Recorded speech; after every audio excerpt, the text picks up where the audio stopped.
बढ़ते वजन और कैलोरीज की चिंता करते करते हम अपनी आंखों का ख्याल रखना भूल जाते हैं, पर हमें ध्यान होना चाहिए कि दुनिया की सबसे बड़ी नेमत शायद आंखें ही हैं। इसलिए स्वास्थ्य के साथ साथ आंखों के भी ख्याल रखना हमारी जिम्मेदारी है। पूरा दिन स्क्रीन के सामने बिताकर हम कभी ये समझ ही नहीं पाते कि हमारी आंखों को भी अच्छा होना बेहद ज़रूरी है। आज हम यही जानेंगे कि आंखों की अच्छी रोशनी के लिए हमें किन चीज़ों का ध्यान देना बहुत ज़रूरी है।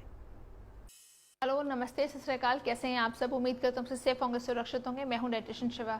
आइए आज बात करें द मोस्ट इंपॉर्टेंट टॉपिक, हमारी आईसाइट को लेकर शायद हम इतने गारंटेड हैं कि 3 से 4 घंटे अगर टीवी देख लिया या 3 से 4 घंटे अगर हम फ़ोन पे लगे रहे तो शायद हमें फ़र्क ही नहीं पड़ता।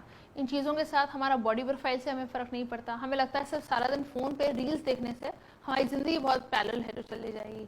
इस चीज़ पे आपको समझने की ज़रूरत है कि रियल लाइफ है जो होनी चाहिए। तो इसलिए जितना आप एक्सर्शन कर रहे हैं अपनी आईसाइट की, आपकी बॉडी डिटोरेशन पे है जो जा रही है। बहुत ज़्यादा स्क्रीन टाइम देखने से सरदर्द है जो होता है, बॉडी क्रैम्पिंग है जो होती है, वेट गेन है जो होता है, और बॉडी पफी है जो होने लग जाती है। क्योंकि आप अगर स्क्रीन के साथ ज़्यादा इन्वॉल्व हैं तो आप कुछ भी खा रहे होते हैं, चिप्स, मैक्सिमम चिटिंग जो कुछ भी होती है आप हमेशा उसी टाइम करते हैं जब आप स्क्रीन के सामने होते हैं। Either it is TV, either it is laptop या आपका फ़ोन। तो समझिए इस चीज़ को कि आप जो कुछ खा रहे हैं उसका बॉडी डैमेज है जो मल्टीपल फोल्ड्स है जो बढ़ता रहता है। उस मल्टीपल फोल्ड के लिए हमारे को अपने आप को कैसे ठीक करना है, आइए इस पे बात करते हैं। चिया सीड्स, फ्लैक्स सीड्स कोई भी है जो अपना नॉर्मल मात्रा में लीजिए, बट ये सिर्फ एक वेट लॉस प्रोग्राम के लिए नहीं है। ओमेगा 3, ओमेगा 6 अकेला इन्हीं चीज़ पे नहीं कम करते हैं। ओमेगा 3, 6 एंड 9 है जो कंप्लीट कंपनसेट है जो करते हैं। तो इसके लिए इनका रेशो है जो प्रॉपर लेना है, बट काफ़ी सारे लोगों को रोस्ट करके लेते हैं। आप जब एक सीड को रोस्ट करके लेते हैं तो उनका मेन इंग्रेडिएंट है जो बर्न आउट हो जाता है, द आउटर स्किन वो बर्न हो जाती है। तो जब आउटर स्किन बर्न हो जाती है तो बॉडी का प्रोफाइल है जो डैमेज हो जाता है। तो उसके ऊपर काम कीजिए।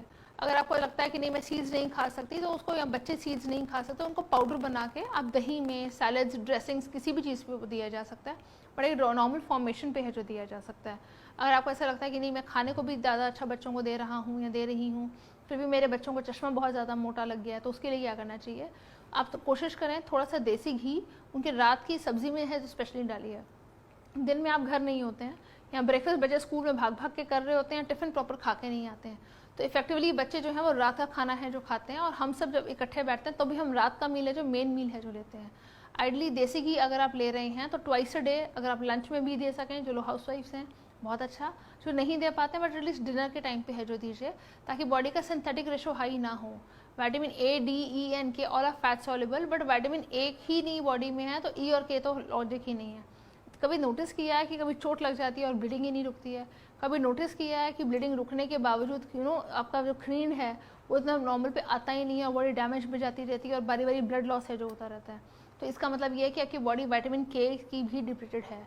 हम सब विटामिन डी या विटामिन B12 की बातें करते हैं। आजकल हर एक इंसान सिर्फ इन्हीं चीज़ों में भागा रहता है कि मेरा विटामिन डी कम नहीं होना चाहिए, मेरा B12 नहीं कम होना चाहिए। लेकिन एक नॉर्मल हार्ट पेशेंट्स हों या नॉर्मल अगर हम एक नॉर्मल इंसान भी हो तो सारे विटामिन को कवर है जो करना चाहिए। तो सारे विटामिन को कवर ना करके हम सिर्फ 2 या 3 को कवर करते रहते हैं और हमें लगता है सब कुछ ठीक है। It's not about vitamins, it about multi minerals as well. तो दोनों तीनों चीज़ों का प्रोफाइल कॉम्बिनेशन कीजिए। कार्ब्स का रेशो हम लोग अपने आप से कम कर देते हैं क्योंकि हमें पतले होना है।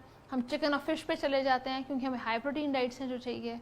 हर एक चीज़ का सिंथेटिक मोड भी होता है। Excess of everything is bad.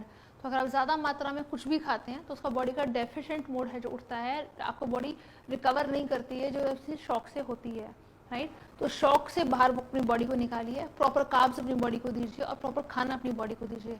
कोई भी इंसान बहुत ज़्यादा देर तक भूखा नहीं रह सकता, स्टार्व नहीं रह सकता, और इतनी डाइट मत कीजिए कि अपने आप को बिल्कुल डार्क सर्कल्स ही पे उठा लें और फेस को बिल्कुल प्रोफाइल डैमेज कर जाए।